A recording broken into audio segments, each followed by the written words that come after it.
bad Rex had to leave because I kept thinking about my first job, which was actually, my first job was throwing up temporary chain link fence around construction sites, and it sucked so bad that it convinced me the next year to start my own painting business and then to go to graduate school so I could just be a professor instead of doing that. Tanua asked me to talk a little bit about some of the big trends that are affecting Southern California and Long Beach, looking a little bit at the demographic trends, talking about why economic equity is so central to the future of the region and to the future of Long Beach, and talking a little bit about how other regions build and cities build understandings around that. She asked me to do that in 15 minutes, which is what we in Spanish call a keynotito, a short keynote. So it'd be hard to work it all in. Plus, she also asked me to comment on a few other things, whether or not the negotiations around North Korea will pan out or not. She wanted me to also talk about whether or not we're going to have to stage a medical intervention for Kanye, because clearly that shit is going wrong someplace. And then finally, because it's the 1-year anniversary of the Mueller probe, will it ever finally end and then turn its attention to USC, where it's really deserved at this point? So there must be some Trojans in there. So what I'm going to do, let's see if we can bring the PowerPoint up, is to do a little bit of the first part of a bookend, because you're going to hear from Mary Lee from PolicyLink, digging in a little bit on the data about this. But I want to talk a little bit about equity inclusion for a more prosperous future. And in order to think about that, I want you to understand first the sort of scale of demographic change that's going on in the nation in California, and then interestingly, in Long Beach. So this is the US between 1980 and 2050. And you can see that it's projected now between the year 2043, 2044, that the United States will become majority people of color. And of course, it's partly that demographic anxiety that helped to drive some of the dynamics around the last election. And what's interesting about this change, we'll see it in a little couple of different ways in a minute. Let's see if we can get this to, is if you look at the demographic change that the United States is going through between the year 2000 and 2050, going from being about 69% non-Hispanic white to being about 47% non-Hispanic white, that is majority people of color. That is the change that California went through between 1980 and 2000. So California, in many ways, is America fast forward. And I actually remember the day that California became majority people of color. Demographers, she knows, they always say, I know the exact day that the 300 millionth person was born in the United States, right? His name is Jose. He lives in Carson, right? You're like, how did you know that, right? So I kept getting phone calls all day long from reporters. It was early 1999, and they say, the demographers are saying that we've turned majority minority, is what they were saying, which of course is a misnomer, because when you're majority minority, there's no majority and everyone's a minority, right? So we turn majority people of color, what's it mean, what's it mean, what's it mean? And there was sort of a tone of almost panic in their voices about what this would mean for California. And finally, like any honest academic, I said, I don't know. But we're having a salsa party at my house tonight to celebrate. Everyone's invited. They just need to learn a new step. How many of you ever gone dancing and took that class before so you don't embarrass yourselves, right? So that's part of what we're doing, is adjusting to a new demography, learning a new step, learning new styles of leadership and new concerns. And that's particularly relevant for Long Beach for the following reason. Look at the change in California between 1980 and 2000. And now look at Long Beach. It went through just about that change in just the decade of the 80s. In fact, in 1970, if we brought the data back, Long Beach was 85% white. It was long called the white spot of Southern California. You were sort of Salt Lake City white, meaning pretty shiny white. But there's been this sort of big demographic change that's occurred since. And you could see partly what drove it was a bit of an exodus in the 80s and the 90s of white folks who lived in Long Beach, but a big influx of folks of color, particularly Latinos and Asians moving in, as well as some movement of African Americans from other parts of the broader part of South Los Angeles. So what's interesting, though, is when people think about that demographic change in the 80s and the 90s certainly was driven by a huge wave of immigration that came into the United States. During the 1980s, 1/4 of all the immigrants coming into the United States came in through Los Angeles County. 1/4. So it's huge change. And what that's meant is that people think then that there's still huge immigration coming into Southern California, and as our president says, all sorts of immigrants coming into the United States. If you understand the facts, there's a couple of key things. One is that immigration into the country has actually slowed down, stabilized. Immigrants from Asia are now outpacing immigrants from Latin America. And immigration from our largest sending country, Mexico, is now negative. Because of lower fertility rates and a better economy, there's now more Mexicans going back to Mexico than are coming into the United States. That's been true for about the last 3 years. Which means, by the way, that if we build a wall, we're just penning Mexicans in, which I'm pretty sure is not the president's intention, but would it be the result, right? The other aspect of this, which is really crucial, is that what it means is that a lot of places that are long settled immigrant locations like Los Angeles are actually seeing our share of foreign-born decline because our immigrant population is now much more settled.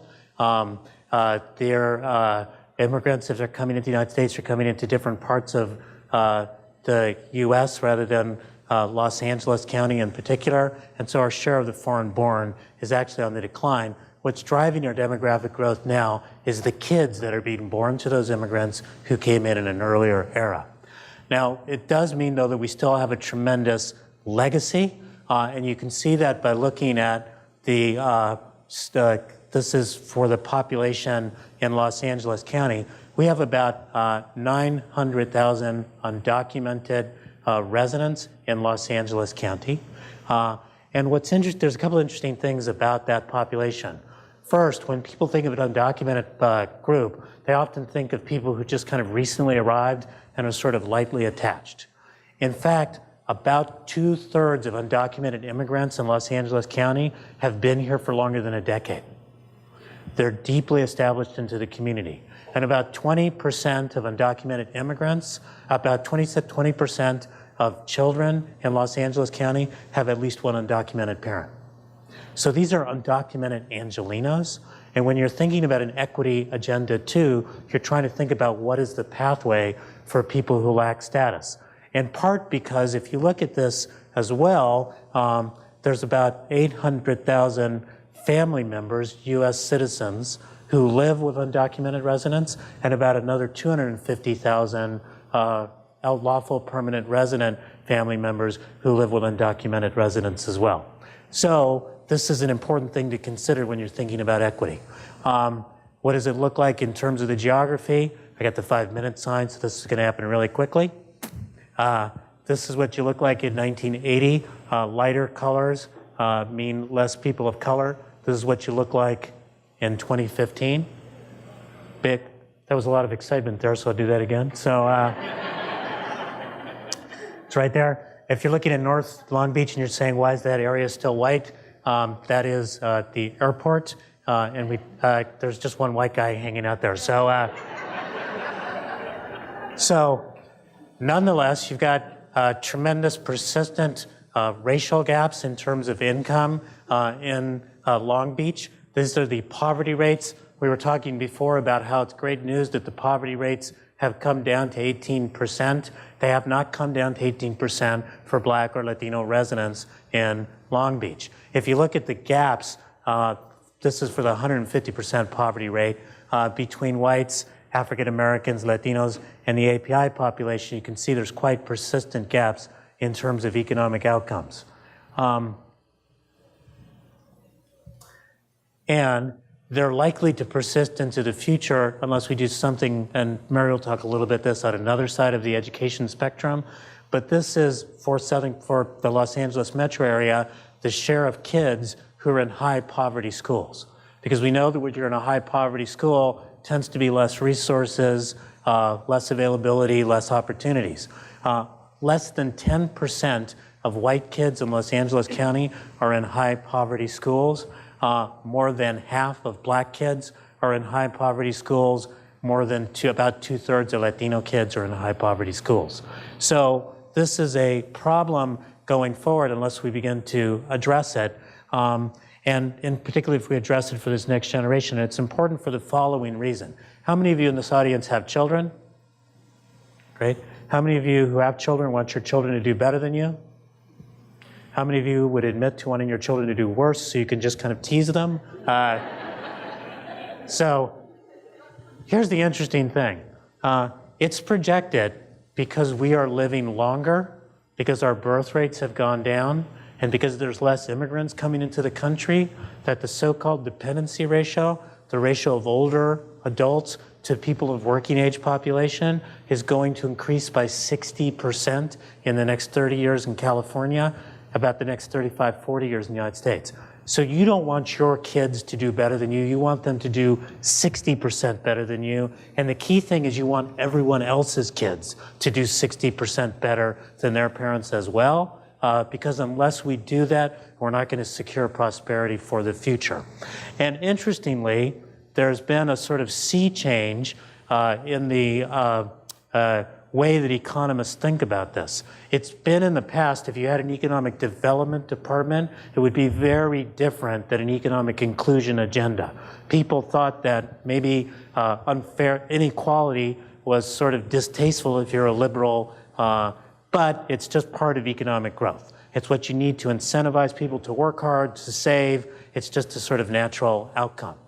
But what's interesting is that there's an emergence of a bunch of research now that is suggesting, particularly at these very high levels of inequality, that when you have too much inequality, you've got inadequate consumer demand, you've got alienated workers, you've got social conflicts that don't allow you to come together on an appropriate economic growth agenda. Now, I know you might be looking at me and saying, I'm not sure I trust him. He's probably some leftist professor from the University of Southern California. Some of the UCLA people are ready, sort of, doubt anything I've said so far, and are ready to attack in the Q&A, right? So don't believe me, believe those well-known Marxist institutions, the Federal Reserve and the International Monetary Fund, which have been doing studies and finding, to somewhat of their surprise, that inequality is a damper on economic growth. So in this book we did a couple years ago, we wound up looking at 11 case studies we did a bunch of statistical work, but then we looked at 11 case studies about which regions are sort of getting things right in terms of bringing together equity and growth. And the kind of key lesson I want to kind of take away from that is that these are regions that manage to establish knowledge communities. They manage to bring together people of many different sectors to coalesce around data and to figure out how to talk about the future of the region and how to bring coalitions together. So I've got really cool things to say, but I've also got a card telling me to end. So let me just end this way. What is really key that you should take away, I hope, from what I've just said today, looking at the demographics, looking at the next generation, and looking at the way in which inclusion is actually key to prosperity, is to understand that equity and inclusion are fundamental. They're not add-ons.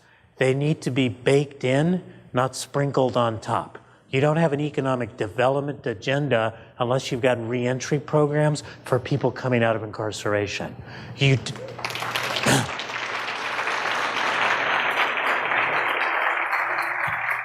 You don't have an economic agenda if you have not figured out how to tap into immigrant entrepreneurship and help it realize its promise through asset ownership.